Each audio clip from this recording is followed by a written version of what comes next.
اس سے پہلے سورہ تکاثر کا خلاصہ پیش کیا گیا۔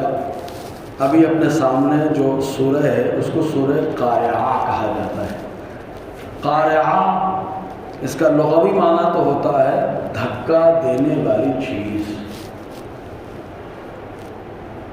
مارنے والی چیز، لغوی معنی ہوتا ہے، لیکن شریعت میں قارعہ قیامت کا ایک نام ہے۔ تو قیامت کتنی خطرناک ہوگی، لغوی معنی دھکا دینے والی چیز، اور شریعت میں اس کو قیامت کہا جاتا ہے۔ دھکا مکی کا معاملہ رہے گا، اتنی گردی رہے گی، دبیں گے لوگ، اتنی گردی رہے گی۔ اب اس کو قارعہ قیامت کو کیوں کہا گیا؟ دو وجہ سے۔ کیونکہ جب کوئی آدمی دھکا دیتا ہے تو دہشت ہوتی ہے، گھبراہٹ ہوتی ہے، ہولناکی ہوتی ہے۔ تو جب قیامت کا معاملہ درپیش ہوگا تو ہولناکی قائم ہوگی، گھبراہٹ قائم ہوگی، دہشت ہوگی، اس لیے اس کو قارعہ کہا گیا۔ دوسری وجہ یہ بیان کی جاتی ہے کہ اسرافیل علیہ السلام جو سور پھونکیں گے، کہاں سے پھونکیں گے؟ مسجد اقصیٰ میں ایک جگہ ہے، اللہ تبارک و تعالیٰ نے دو پتھر اسپیشل جنت سے دنیا میں بھیجے ہیں۔ دو پتھر، پہلا پتھر تو سب جانتے ہیں حجر اسود، دوسرا پتھر وہ ہے جو مسجد اقصیٰ میں ہے، اس کو صخرہ کہا جاتا ہے۔ اللہ کے حبیب صلی اللہ علیہ وسلم نے فرمایا صخرہ جنت سے ہے، عجوہ جنت سے ہے، اور حجر اسود کے بارے میں بھی آیا ہے۔ تو وہیں پر سے کھڑے ہو کر تو اسرافیل علیہ السلام دو بار سور پھونکیں گے۔ پہلی بار جب سور پھونکا جائے گا تو سکون ملے گا۔ کیسے سکون ملے گا؟ جو لوگ کا قبر میں عذاب ہو رہا ہے ان کا عذاب ختم ہو جائے گا، اور جو لوگ دنیا میں بھاگ دوڑ کر رہے تھے وہ موت کی آغوش میں چلے جائیں گے، سب انتقال کر جائیں گے۔ اس کے بعد دوسری مرتبہ سور پھونکا جائے گا، دوسری مرتبہ جب سور پھونکا جائے گا، وقفہ، ڈسٹینس، فاصلہ، مدت کتنی ہوگی دونوں کے درمیان؟ تو حضرت ابو ہریرہ رضی اللہ تعالی عنہ سے روایت ہے، انہوں نے کہا 40 کا وقفہ ہوگا۔ لوگوں نے کہا 40 دن، فرمایا 40 کا وقفہ ہوگا۔ کہا 40 مہینے، کہا 40 کا وقفہ ہوگا۔ کہا 40 سال، کہا 40 کا وقفہ ہوگا۔ کہا دن، مہینے، سال کچھ نہیں متعین، کہا آقا علیہ السلام نے خالی 40 فرمایا ہے، بس 40 کا وقفہ ہوگا۔ اللہ تبارک و تعالیٰ حضرت اسرافیل علیہ السلام کو حیات عطا فرمائے گا اور وہ کھڑے ہو کے پھر پھونکیں گے۔ اب جب سور پھونکیں گے اب لوگ اپنی اپنی قبر سے گھبراہٹ کے عالم میں نکلیں گے۔ یہی وجہ کہ ان کے بدن پہ کفن بھی نہیں ہوگا، بالکل مادر ذات برہنہ ہوں گے، بدن پہ کوئی لباس نہ ہوگا۔ ماں عائشہ صدیقہ رضی اللہ تعالیٰ عنہا عرض کرتی سرکار کیا ایک دوسرے سے حیا نہیں آئے گی کہ کسی کے بدن پہ کپڑا نہیں ہوگا، لوگ ایسے جا رہے ہوں گے؟ حضور صلی اللہ علیہ وسلم فرماتے ہیں وہاں کوئی دوسرے کو نہیں دیکھے گا، ہر ایک آدمی کو اپنی فکر ہوگی۔ اسی کو بولتے ہیں نفسا نفسی، اپنا اپنا اپنا اپنا، اپنی فکر ہوگی، اپنے کو حساب دینا، اپنا معاملہ درپیش ہے۔ تو اس سور پھونکنے کی وجہ سے گھبراہٹ طاری ہوتی ہے، اسی گھبراہٹ کی وجہ سے جو ہے اس کو قارعہ کہا جاتا ہے۔ اللہ تبارک و تعالیٰ نے اس کو نازل فرمایا ہجرت سے پہلے، کیونکہ مکے والوں کو بہت ساری چیزیں اسلام کی ہضم ہی نہیں ہو رہی، جن کا ہاضمہ کمزور ہے، کیا کر سکتے بھائی؟ ہلکا پھلکا کھانا ہر معدے میں ہضم ہو جاتا ہے، لیکن جو ہیوی کھانا ہوتا ہے مضبوط معدے والے کے لیے، تو جو ہیوی باتیں ہیں وہ ہیوی دماغ والوں کے لیے۔ ان کو اتنا ٹینشن ہوتا ہے مرنے کے بعد دوبارہ زندہ ہونا نہیں سمجھ میں آتا، نہیں سمجھ میں آتا۔ ہڈی لیے ہاتھ میں، کون ان ہڈیوں کو دوبارہ زندہ فرمائے گا؟ میرا رب بھی بڑا مشکل جواب دیتا ہے، خاموش کرنے والا۔ رب فرماتا ہے محبوب قل یحییھا الذی انشأھا اول مرہ، محبوب کہہ دو وہی ان کو دوبارہ زندہ فرمائے گا جس نے پہلی بار پیدا فرمایا۔ اور کوئی بھی چیز پہلی بار بنانا یہ مشکل کام ہوتا ہے، دوبارہ تو سیمپل موجود ہوتا ہے، دوبارہ سیمپل موجود ہوتا ہے، تو وہی زندہ فرمائے گا جس نے پہلی بار بنایا، تو ان کو ہضم نہیں ہوتی تھی بات۔ اس لیے قیامت وغیرہ کا زیادہ ذکر وہی ملتا ہے، ہجرت سے پہلے ملتا ہے۔ تو سورہ قاریہ بھی ہجرت سے پہلے مکی ہے۔ اللہ تبارک و تعالیٰ فرماتا ہے بسم اللہ الرحمن الرحیم القاریہ، قاریہ دہلا دینے والی،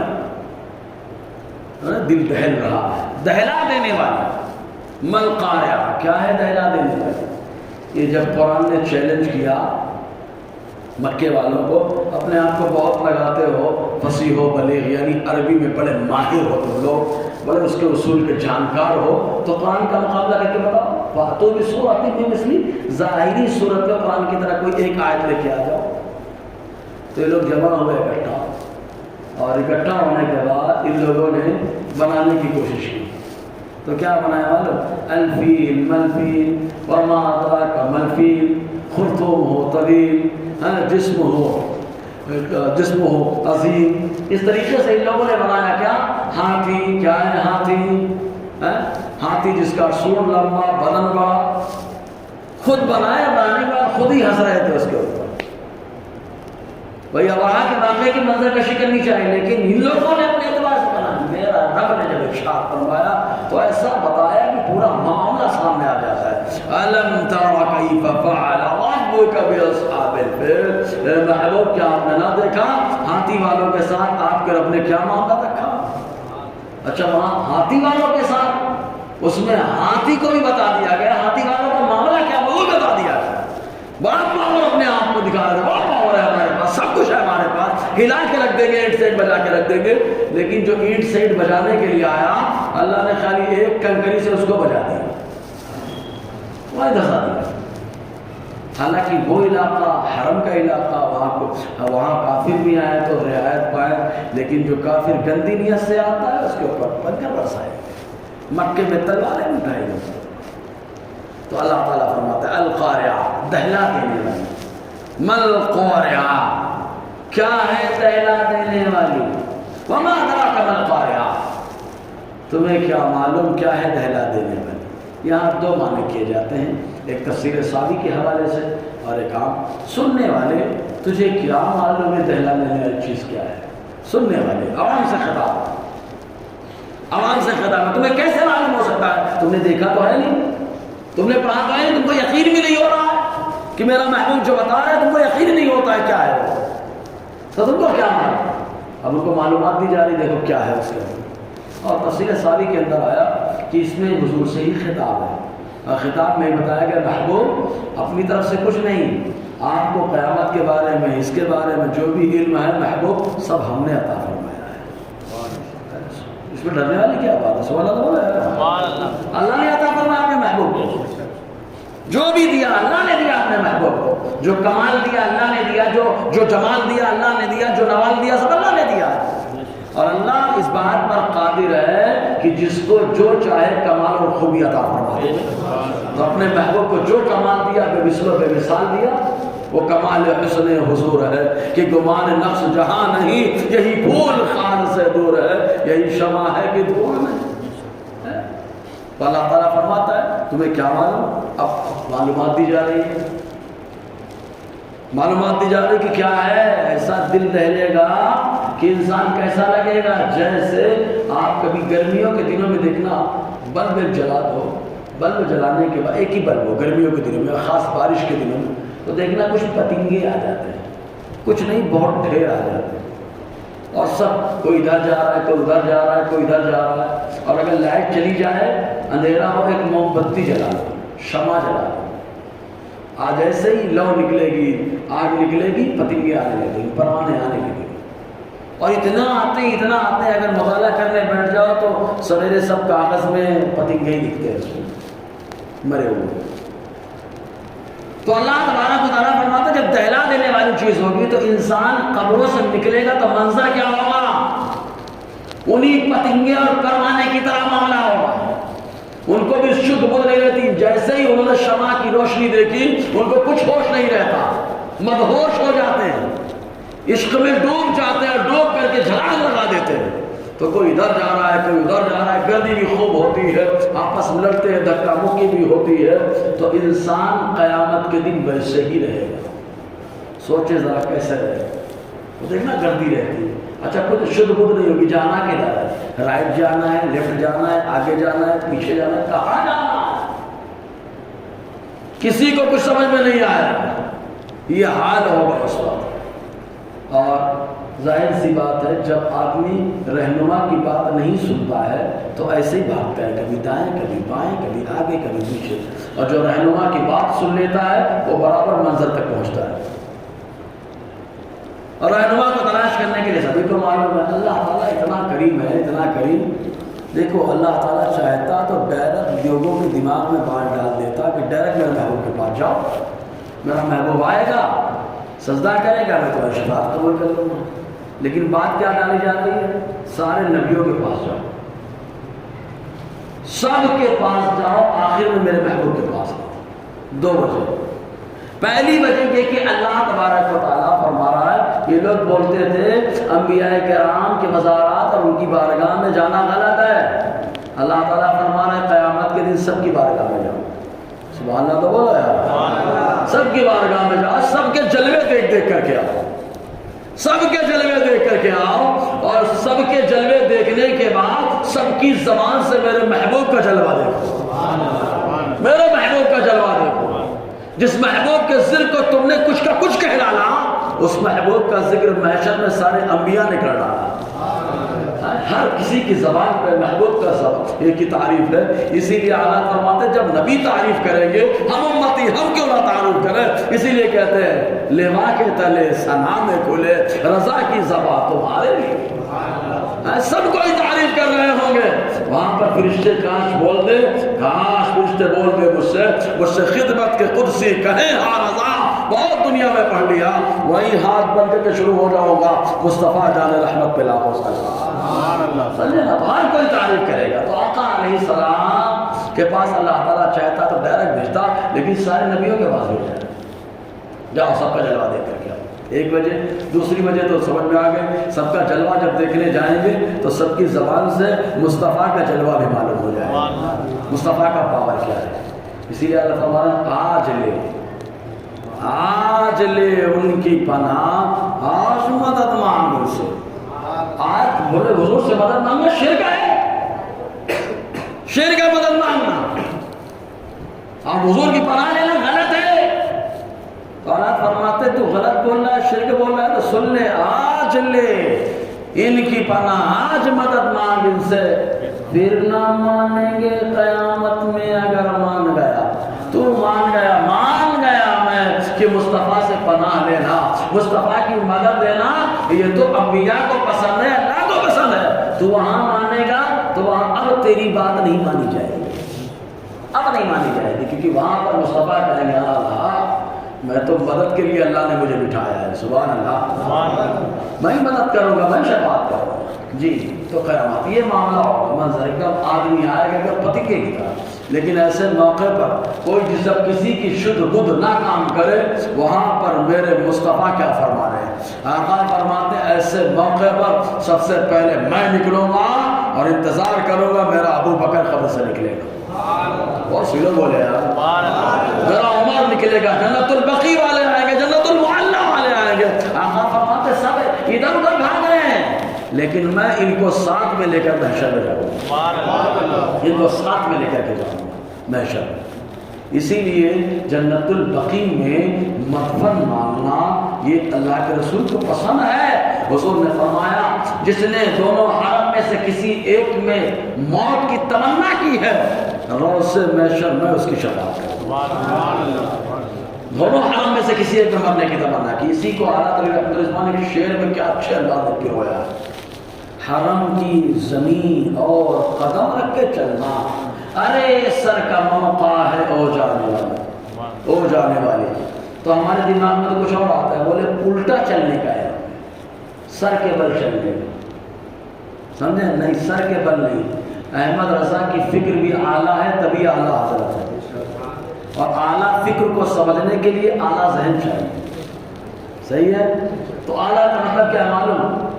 حرم کی زمین اور قدم رکھ کے چلنا۔ بولے آئے یار قدم رکھ کے جا رہے ہو، گھر سے آئے اور قدم رکھ کے جلدی چلے جا رہے ہو، سمجھا؟ تو قدم رکھ کے جاؤ، سر کا موقع ہے، یعنی سر دے دو یہاں پہ، انتقال کر جاؤ یہاں پہ، کیونکہ جو یہاں پہ انتقال کرے گا روضے محشر میرا مصطفیٰ خود اس کی شفاعت کرے گا۔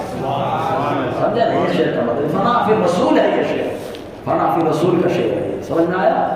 تو آقا علیہ السلام کی بارگاہ وہ بارگاہ ہے۔ تو ایسے موقع پر میرا نبی سب کو یاد رکھے گا۔ اسی لیے شیخ عبدالحق محدث دہلوی ہم جیسے غریبوں فقیروں کے لیے ایک بڑا اچھا نسخہ دے رہے ہیں، اور شیخ عبدالحق محدث دہلوی کو حدیث پھیلانے کے لیے مصطفیٰ نے ہندوستان میں مقرر کیا، حضور نے مقرر فرمایا۔ وہ فرماتے ہیں جذب القلوب الی دیار المحبوب کے اندر فرماتے ہیں کہ جب آدمی صدق دل سے جنت البقیع میں دفن ہونے کی تمنا رکھتا ہے، دعائیں کرتا ہے، وہ کہیں بھی مرے فرشتے اس کا جنازہ جنت البقیع میں پہنچا دیتے ہیں، کہیں بھی مرے جنت البقیع میں پہنچا دیتے ہیں۔ تفسیر نعیم تو میں نے بغل بھی کیا تھا، مفتی احمد یار خان نعیمی علیہ رحمۃ رضوان نے لکھا ہے کہ ایک بزرگ کے پاس نوجوان آیا اور بولنے لگا حضرات جنت البقیع والے تو اٹھا کے ایسے ہی جنت میں جھاڑ دیے جائیں گے، جنت المعلا والے جھاڑ دیے جائیں گے، یہاں تو ہر کوئی دفن ہو رہا ہے، ہر کوئی دفن ہو رہا، تو کیا معاملہ ہو؟ جواب دینے سے پہلے فرمایا جاؤ، ملے گا جواب، ہر سوال کا ایک جواب ہوتا اور وقت پر جواب دیا جاتا ہے۔ نوجوان آیا، سویا، خواب میں کیا دیکھ رہا ہے؟ اونٹوں کی سواری ہے، قبر کی کھدائی ہے، کچھ لوگوں کے جنازے رکھے جا رہے لے جانے کے لیے، اور انہی اونٹوں پہ کچھ کا جنازہ آ رہا ہے، دفایا جا رہا ہے، جنت البقیع میں دفنایا جا رہا ہے۔ سویرے گئے شیخ کے پاس، کا جواب مل گیا، کیا جواب؟ کہا ایسا ایسا میں نے دیکھا، کہا آقا علیہ السلام نے فرمایا میرا مدینہ بھٹی ہے، بھٹی مٹی کو الگ کر دیتا ہے، سونے کو الگ کر دیتا ہے، تو جو شریر تھے ان کو اٹھا کر الگ کر دے رہے فرشتے، اور جو سونا تھا کہیں پر بھی سویا تھا اس کو اٹھا کے جنت البقیع میں پہنچا رہے ہیں، سمجھے کہ نہیں؟ تو یہ جنت البقیع۔ تو قارعہ اللہ تعالیٰ فرماتا ہے یوم یکون الناس کالفراش المبثوث، یوم جس دن یکون ہوں گے الناس لوگ کا جیسے الفراش پتنگے، المبثوث پھیلے ہوئے پتنگوں کی طرح لوگ اس دن ہوں گے، جیسے پتنگے پھیلے ہوئے ہوتے ہیں اور پروانے پھیلے ہوئے ہوتے ہیں، کوئی شدھ بدھ نہیں، کوئی دماغ کام نہیں کرتا، تو بھاگو بھاگو، ویسے ہی لوگوں کا معاملہ گھبراہٹ کے عالم ہے۔ اور یہ پہاڑ میں بڑے بڑے دکھ رہے ہیں، یہ پہاڑ کیسے ہو جائے گا؟ کبھی آپ گدا بنوانے گئے؟ اب تو ریڈی میڈ کا دور ہے، ریڈی میڈ لاؤ، گدا لاؤ، اب تو رضائیاں بھی بند ہو گئی، بلینکٹ آ گئے جب سے، ورنہ رضائیاں پہلے بنوانے جاؤ تو اس میں کپاس پڑتا، اور کپاس کو کچھ دیکھا ہوگا پتھر کی طرح ٹائٹ ہو جاتے ہیں، اور کچھ وہ مشین میں ڈال کے نکالو تو کپاس بڑا نرم ہوتا ہے، ملائم ہوتا ہے، دکھتا بہت ہے، دباؤ تو کچھ نہیں رہتا، دکھتا بہت ہے، دباؤ تو کچھ نہیں رہتا۔ تو یہ جو پہاڑ ہے میرا فلک دوست، یہ بڑے بڑے پہاڑ، یہ پہاڑ بہت بڑے دکھ رہے ہیں، لیکن جب قیامت کا معاملہ ہوگا تو یہ پہاڑ کیسے ہوں گے معلوم؟ کپاس، اون کی دھنی ہوئی کپاس اور روئی اور اون جو دھنی دے دی گئی ہو، جس کو دھنک دیا گیا ہو، اس کی طرح ہو جائے، ایک دم دکھیں گے بہت بڑے بڑے، لیکن ایک دم دباؤ تو کچھ نہیں ہوگا۔ یہ پہاڑ کا یہ معاملہ ہوگا۔ اچھا، پہلی بار جب سور پھونکا جائے گا تو پہاڑ ایسے ہوں گے، اور دوسری بار جب سور پھونکا جائے گا تو زمین برابر ہو جائے گی اور پہاڑ چلتے ہوئے دکھائی دیں گے، پہاڑ چلتے ہوئے دکھائی دیں گے۔ تو اللہ تبارک و تعالیٰ فرماتا ہے وَتَكُونُ الْجِبَالُ، اور ہوں گے پہاڑ کا جیسے اون المنفوش، دھنی ہوئی اون کی طرح ہو جائے گا، دھنیوں کے پاس کی طرح ہو، دکھیں گے تو بہت بڑے لیکن رہیں گے کچھ نہیں۔ سمجھ میں آ رہا ہے نا؟ سمجھ میں آ رہا ہے نا؟ ہاں جی۔ اب ایسے موقع پر وزن اعمال سب سے سخت کام ہوگا، کیونکہ سارا حساب یہیں پر تو ہوگا، اور جس کا حساب کے لیے وہ آدمی کے لیے، اسی لیے آخرت تک حساب و کتاب کے لیے، وہاں پہ بھی کلیئر، یہاں پہ بھی کلیئر، جو کلیئر وہ کلیئر، بچ گئے ایسے موقع پر۔ لیکن مصطفیٰ بھی کچھ لوگوں کو بچا لیں گے، مصطفیٰ کہیں گے جانے تو میں گارنٹی دیتا ہوں، یہ آدمی تو ایسا کر ہی نہیں سکتا نا، میں گارنٹی دیتا ہوں، میں شفاعت کرتا ہوں، سمجھے نا؟ مصطفیٰ کی شفاعت۔ اور کچھ ایسے ہوں گے کہ اللہ تعالیٰ خود فرمائے گا محبوب آپ کی امت میں 70,000 جنت پہ جائیں گے بغیر حساب و کتاب، 70,000 جائیں گے، حدیث میں ہے، بخاری شریف کے حدیث ہے۔ تو اب وہاں پہ اعمال تولے جائیں گے، تو یہاں پہ دو گروہ سامنے آ گئے ہمارے، دو کھڑے ہو گئے۔ اہل سنت و جماعت نے کیا تولے جائیں گے، ایک معتزلہ فرقہ گزرا ہے، نیا ورژن اس کا ان لوگوں کا آ گیا جو بولتے ہیں جھوٹ کو کافر کو کافر نہیں کہنا چاہیے، نیا ورژن ہے، یہ اپڈیٹ ہو کر جائے۔ ان کا کیا تھا؟ معتزلیوں کا نظریہ کیا تھا؟ جو آدمی بڑا گناہ کر لے وہ کافر نہیں ہوتا، ہاں کافر نہیں ہوتا اور مسلمان بھی نہیں رہتا۔ جو بڑا گناہ کر لے، جیسے روزہ نہیں رکھا تو بڑا گناہ ہو، اور بڑا گنہگار کافر نہیں ہوتا اور مسلمان بھی نہیں رہتا، مطلب بیچ میں لٹکا رہتا ہے۔ تو اس کو اپڈیٹ کر کے ان لوگوں نے یہ پیش کیا، کافر کو کافر مت بولو، ہے کافر مت بولو، تو کافر کو زمرے سے نکالا، مسلمان بول نہیں سکتے تو بیچ میں لٹکا دیا۔ سمجھ میں آ گیا کہ نہیں آ گیا؟ لیکن آج کے دور میں ہمارے طور سے ایک چیز بولو، موضوع ہے ہٹ کر کے، لیکن بات پوائنٹ ٹو پوائنٹ۔ آج رمضان میں بھی لوگ سنتوں میں ڈنڈی مار دیتے ہیں، صحیح ہے کہ نہیں؟ جمعہ کا ٹائم آئے گا، 2 رکعت پڑھو، امام صاحب کا جلوہ دیکھو، بھاگو۔ وہی امام ہے کہ پرانے امام ہے؟ وہیں پہ نماز پڑھے گی، کچھ کام چالو آگے پیچھے کرے گا، ہے نا؟ اچھا ایک بتاؤ، سنت سحری کھانا کیا ہے؟ تو بولو نا یار، سحری کھانا کیا ہے؟ اچھا ہر مسلمان کھا رہا ہے، کھا رہا ہے کہ نہیں کھا رہا ہے؟ سب دبا کے کھا رہا ہے، کیا کھا رہا ہے؟ سنت تو سنت سحری کھا رہا ہے۔ کھانے والی سنتیں کو یاد رہتی ہیں بھائی، کرنے والی سنتیں نہیں ہوتا۔ تو قابل غور بات کہ سنت، آپ ایک سنت کو اتنی اہمیت دے دی، اس کے لیے باقاعدہ اہلیہ محترمہ کو 3 بجے 4 بجے اٹھا دیے، ایک سنت ادا کرنی ہے جلدی سے بناؤ، ایک سنت ادا کرنی ہے جلدی سے بناؤ، صحیح ہے نا؟ ایک سنت ادا کرنے کے لیے پہلے سے تھیلی میں چلا آ رہا ہے، پورا انتظام ہو رہا ہے سنت ادا کرنے کے لیے۔ بھیا میرے نمازوں میں بھی سنتیں ہیں۔ اچھا سحری کھا کے سو بھی جاتے ہیں، فرض فجر کی نماز فرض ہے نا، سنت پہ عمل کر لو بھائی، قابل غور بات ہے، یہ حال ہمارا ہو گیا ہے۔ اور کچھ لوگ تو بولے یار ہم سے روزہ سب پڑتا نہیں ہے، جب کوئی لوگ بولتے نا تو مجھے ہنسی بھی آتی ہے، افسوس بھی ہوتا ہے کہ اپنے آپ کو بولتا ہے مرد اور ایک روزہ نہیں برداشت کر پا رہا ہے، ایک روزہ نہیں برداشت کر پا رہا ہے، وہ روزہ جس کی وجہ سے اللہ روحانی طاقت عطا فرماتا ہے، روحانی طاقت عطا فرماتا ہے، کھانے کس کے لیے؟ گٹکے کی وجہ سے۔ بولے گٹکا کا اتنا عادی ہو گیا اس کی وجہ سے روزہ نہیں رکھ پا رہا۔ اے بھائی میرے، گٹکا تیرا جنت میں نہیں لے جانے والا، گٹکا تیرا جو جہنم سے نہیں بچانے والا، گٹکا تیرا رات کا جلوہ نہیں دکھانے والا، لیکن یہ روزہ قبول ہو گیا تو خدا کی قسم یہ جنت میں لے جانے والا ہے۔ آقا نے فرمایا یہ شفاعت کرنے والا۔ ارے یار یہی تو موقع ملا، اسی موقع میں گٹکا چھوڑ دو، اسی موقع میں نشہ چھوڑ دو، بہت ساری سنتیں ہوتی، بس خالی دل میں بات کس کی کب لگ جائے ہم کو نہیں معلوم، ہو سکتا ہے دل میں بات کسی کو اتر جائے، ورنہ کوئی آج کے دور میں کسی کی سنتا نہیں، ابا کی تو سنتے نہیں، مولانا کی کیا سنیں، صحیح ہے کہ نہیں؟ مولانا تو ہر جمعہ بولتے ہیں نماز پڑھو، فرض کے بعد 4 رکعت سنت مؤکدہ، 2 رکعت سنت مؤکدہ، 2 رکعت نفل کی جگہ قضاء عمری پڑھنا بہتر ہے۔ ارے یہ روز ان کا اناؤنس ہوتا، چلو سمجھ رہے کہ نہیں؟ وہ تو ہمیشہ کام کرتے ہیں۔ بہرحال تو اللہ تبارک و تعالیٰ ارشاد فرماتا ہے، معتزلیوں نے جو نظریہ پیش کیا کہ اعمال تولے والے نہیں جائیں گے، معاذ اللہ، اہل سنت و جماعت نے کہا تولے جائیں گے۔ منطقیوں نے، معتزلیوں نے ایک منطق کا قاعدہ اپنایا۔ دیکھو منطق میں چیزیں 2 طرح کی ہوتی موجود، ایک بالذات ہوتی ہے، ایک بالعرض ہوتی ہے۔ آسان لفظوں میں یہ سمجھیں کہ نماز کو کسی نے چلتے ہوئے دیکھا ہے تو نماز نمازی کا محتاج ہے، دوسرے کے ساتھ قائم ہوتی ہے۔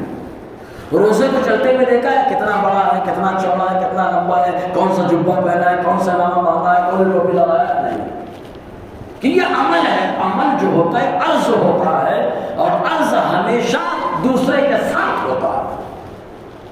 تو جتنے اعمال ہیں یہ سب آدمی کے ساتھ ہے تو اعمال کیسے تولے جائیں گے ان لوگوں نے؟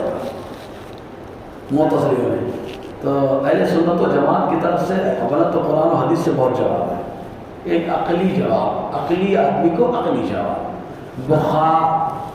بخار کو کسی نے چلتے پھرتے دیکھا ہے، وہاں جا رہا ہے، اے بخار بھائی ادھر آؤ، اب مت آنا ادھر، اب ادھر مت آ کے پریشان کرنا لوگوں کو. اے بخار بھائی، نہیں دیکھے کیا آپ نے؟ کہا بخار کو آج تک نہیں دیکھا، بخار زدہ آدمی کو دیکھا. تو کہا بخار کیسے مانتے ہیں؟ کہا اللہ تعالیٰ نے ڈاکٹروں کو ایک آلہ دے دیا ہے، منہ میں لگاتے ہیں نکالتے ہیں. اتنا بخار، بدن چاہے جتنا موٹا ہو چاہے جتنا لگڑا سکڑا ہو، لیکن بخار کا پتہ اس آلے سے لگا لیا. تو جو پروردگار عالم انسان کو یہ پاور دے دیا کہ جو دوسرے کے محتاج ہے اس کو ایک آلے سے پتہ لگا سکتا ہے، تو میرا مولا اس بات پر قادر ہے کہ انسان الگ کھڑا ہو اور اس کے اعمال کو اللہ تعالیٰ توڑوا لے. اللہ قادر ہے اس بات، اللہ اس بات پر قادر ہے. پھر بھی قرآن کہتا ہے، کیا کہتا ہے؟ فَأَمَّا مَا ثَقُلَتْ مَوَازِينُهُ، تو رہا وہ جس کے بھاری رہے تولے، وزن، میزان مطلب نیکیاں بھاری رہے، تو جو بھاری نیکیاں لے کر کے گیا فَهُوَ فِي عِيشَةٍ رَاضِيَةٍ، تو وہ من چاہی زندگی میں ہوگا. من چاہی جنت میں ہم جو خواہش کریں گے وہ خواہش ہماری پوری ہوگی. تو من چاہی زندگی ہے نا وہاں، تو من چاہی زندگی میں رہے گا، مطلب وہ جنت میں رہے گا. جنت میں رہے گا جس کے پلے بھاری ہو نیکی. اچھا دنیا میں نیکیوں کا پلہ بھاری ہوتا ہے، نیچے جاتا ہے. محشر میں الٹا آپ کو دکھے گا، ہے وہ سیدھا، وہاں پلہ بھاری ہوگا تو اوپر جائے گا، اوپر جائے گا. ایک روایت میں آیا حضور صلی اللہ علیہ وسلم نے فرمایا یہ کس کے لیے ہو؟ سب کے لیے ہونا ضروری نہیں ہے. ہم لوگ تو اپنے بارے میں پھٹ کے لیتے ہیں، ہماری بارے میں ہوگا، ہمارے بارے میں ہوگا. اللہ کی رحمت سے مایوس نہیں ہونا چاہیے ایسا خیر، لیکن یہ بھی سوچنا چاہیے اللہ کا عدل فرمائے گا، انصاف فرمائے گا تو ایک گناہ پر بھی پکڑ کر لے گا، ایک غلطی میں پکڑ کر لے گا، ایک غلطی میں پکڑ کر لے گا اللہ تعالیٰ. اور اگر کلم فرمائے گا نیکیوں کے پلے میں کچھ نہیں ہے، لیکن اللہ تعالیٰ خالی کلمہ طیبہ کی برکت سے انسان کے سارے گناہوں کو معاف فرمائے گا. سورہ منصور کی روایت ہے، ایک کاغذ میں لکھا ہے دے گا اللہ تعالیٰ، نیکی کو اللہ بھائی ہو جائے گا. لیکن سب کے لیے وہ ضروری نہیں ہے، اور یہ بھی ضروری نہیں ہے کہ شاید کوئی چھوٹ جائے، ہو سکتا ہے اللہ سب کے لیے کر دے. وہ رب کریم ہے، لیکن آدمی کو امید بھی لگانا چاہیے، ڈرنا بھی چاہیے اللہ تعالیٰ کی، اللہ تعالیٰ کے عذاب سے. حضرت موسیٰ علیہ السلام نے کہا اے اللہ اگر تو جنت بناتا جہنم نہ بناتا تو کتنا اچھا ہوتا. اے اللہ اگر تو صحت دیتا بیماری نہ دیتا تو کتنا اچھا ہوتا. اے اللہ تو خوشحالی دیتا پریشانی نہیں دیتا تو کتنا اچھا ہوتا. اللہ تعالیٰ فرماتا ہے اے موسیٰ اگر میں جنت بناتا جہنم نہ بناتا تو میرے عذاب سے کون ڈرتا؟ میرے عذاب سے کون ڈرتا؟ اور اے موسیٰ اگر میں صحت دیتا بیماری نہیں دیتا تو مجھے کون یاد کرتا؟ جب آدمی پہلوان رہتا ہے تو اپنی طاقت میں چھپا رہتا ہے، بھائی اپنے میں مگن رہتا ہے، اور جیسے بیمار ہوتا ہے اے اللہ شفا دے، اے اللہ شفا دے، استغفر اللہ ربی کی سے باتوں میں اشہد ان لا الہ الا اللہ صلی اللہ علیہ نبی کے لمبی والے. اے حضرت دعاؤں میں یاد رکھیے، امام صاحب سے ملنا چاہتا ہوں، دعا کرانا چاہتا ہوں، سمجھنا بیمار ہوتے ہی سب یاد کریں. تو اللہ تعالیٰ فرماتا ہے اگر صحت دیتا بیماری نہیں دیتا تو اے موسیٰ مجھے کون یاد کرتا؟ ارے موسیٰ آپ نے کہا خوشحالی دیتا پریشانی نہیں دیتا، تو اے موسیٰ اگر خوشحالی دیتا پریشانی نہیں دیتا تو میرا ذکر کون کرتا رہے گا؟ جب آدمی پریشان ہوتا ہے تبھی تو ذکر کرتا ہے، ورنہ خوشحال آدمی اس پر ٹائم ہی نہیں رہتا، بڑا مصروف ہو جاتا ہے. یہ سنبھالنا ہے، یہ سنبھالنا ہے، وہ سنبھالنا ہے. سوال یہ ہے کہ اللہ نے تجھے سنبھالنے کے لیے دیا ہے یا اللہ تعالیٰ نے تجھے آزمائش میں ڈالنے کے لیے دیا ہے؟ وہ مال کو دور کر رہا ہے، وہ کام کو دور کر رہا ہے اللہ تعالیٰ سے، سمجھ لیجیے وہ امتحان کا کام ہے. اگر اس امتحان کے کام میں آدمی کامیاب ہو گیا تو کامیاب ہے. تو اللہ تعالیٰ فرماتا ہے من چاہیے زندگی میں ہوگا. وَأَمَّا مَنْ خَفَّتْ مَوَازِينُهُ، اور رہا وہ جس کے تولے، جس کے میزان، جن کے ترازو ہلکے ہوں، نیچے ہوں، فَأُمُّهُ هَاوِيَةٌ، تو اس کی گود، اس کی اصل ہاویہ، نیچے کرنے والی ہے، مطلب جہنم ہے۔ جہنم کو نیچے کرنے والی کہا گیا، کیوں؟ اس لیے کہ جہنم اتنی گہرائی اللہ نے اس کو دی ہے جس کو 70 خریف میں بھی آدمی طے نہیں کر سکتا۔ خریف یہ سال سے بڑا ہوتا ہے، خریف یہ سال سے بڑا ہوتا ہے، سال 365 دن کا ہوتا ہے، خریف اس سے بڑا کہا جاتا ہے۔ تو 70 خریف مطلب 70 سال سے کافی بڑا۔ اچھا، حضور کی زندگی کتنی ہے ٹوٹل؟ ظاہری 63 سال۔ اب ایک حدیث سنانے جا رہا ہوں، دونوں سے ریلیٹڈ، اور سنیوں کا عقیدہ بھی کلیئر ہو گیا۔ مسلم شریف کی حدیث ہے، بعد جہنم کے بیان میں آتا ہے، ابو ہریرہ رضی اللہ عنہ فرماتے ہیں صحابہ کرام کے ساتھ حضور مسجد نبوی میں بیٹھے، اچانک ایک آواز آئی۔ جیسے ہی آواز آئی آقا نے فرمایا جانتے ہو یہ کس کی آواز ہے؟ سب نے سنی، تبھی تو سرکار فرما رہے ہیں، خود مصطفیٰ نے سنی، صحابہ نے سنی، مطلب مصطفیٰ کی سماعت تو ہے مضبوط۔ دوروں نزدیک کے سننے والے وہ کان کانے لالے کرامت میں لاکھ و سلام، مصطفیٰ نے اپنے دوستوں کی سماعت کو بھی مضبوط فرما دیا، سب نے سن لیا۔ آقا فرماتے جانتے ہو کیا ہے؟ صحابہ کہتے ہیں اللہ اس کے رسول بہتر جانتے ہیں۔ آقا نے فرمایا هذا الحجر الذي رمي به الى النار منذ 70 خريفا حتى انتهى الى قارها، وكما قال صلی اللہ علیہ وسلم۔ حضور نے فرمایا یہ پتھر 70 خریف یعنی سال سے بڑا، 70 خریف پہلے جہنم میں ڈالا گیا تھا، اب جا کے جہنم کی گہرائی میں پہنچا ہے۔ تو جہنم کی گہرائی کتنی ہے؟ گہرائی کا اندازہ لگائیں، 70 خریف سال سے بھی بڑا۔ اللہ تعالیٰ ہم سب کو اس کے عذاب سے امان عطا فرمائے۔ اچھا، یہ تو ہو گئی کسی گہرائی کی بات۔ اچھا، مصطفیٰ نے ایک بات اور بتا دی، کیا بتائی بات؟ آقا علیہ السلام نے یہ بھی بتا دیا 63 سالہ ظاہر زندگی ابھی حیات ہے، مطلب 63 سے کم ہے۔ تو آقا نے فرما دیا جو میری ولادت سے پہلے کام ہوا تمہارا نبی اسے بھی جانتا ہے۔ ولادت سے پہلے پھینکا گیا تھا پتھر، اس کو بھی مصطفیٰ جانتے ہیں۔ اچھا، کہاں پھینکا گیا مصطفیٰ اسے بھی جانتے ہیں، اور کہاں پہنچا ہے مصطفیٰ اسے بھی جانتے ہیں۔ ارے یار اتنی لمبائی، آدمی پیدل اگر چلے ہندوستان سے سکون سے ٹہلتا ڈھونڈتا کھاتا، اچھا ہوا لوگ پیدل جا کے بتا رہے کہ دیکھو پیدل اتنے دنوں میں مدینہ پہنچ جاتا، اتنے دنوں مدینہ پہنچ جاتا، سال میں پہنچ جاتا، 70 خریف پہلے۔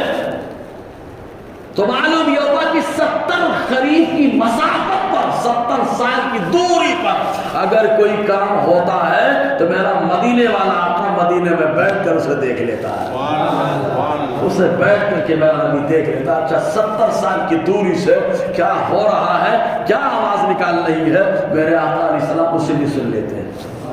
اسی لیے اعلیٰ علی رحمت الرضوان ہاتھ باندھ کر چھوڑ کے بول رہے ہیں کیا؟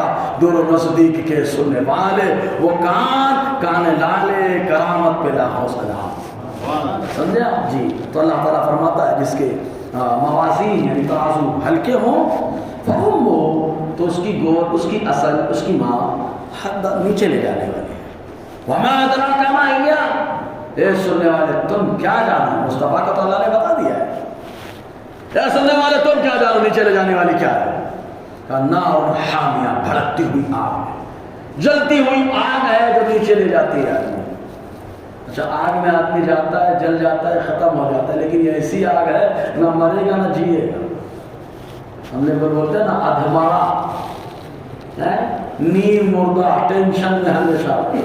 یہ معاملہ اللہ تعالیٰ ہم سب کو عذاب نار سے حفظ و امان عطا فرمائے۔ انہی عقائد پر جو ہمارے اسلاف کا، اسلاف اہل سنت کا نظریہ رہا، انہی نظریات و عقائد پر ہم سب کو استقامت عطا فرمائے۔ دوران گفتگو غیر شرعی کلمات نکلا، استغفر اللہ ربی، اس بات کو اشہد ان لا الہ الا اللہ و اشہد ان محمدا عبدہ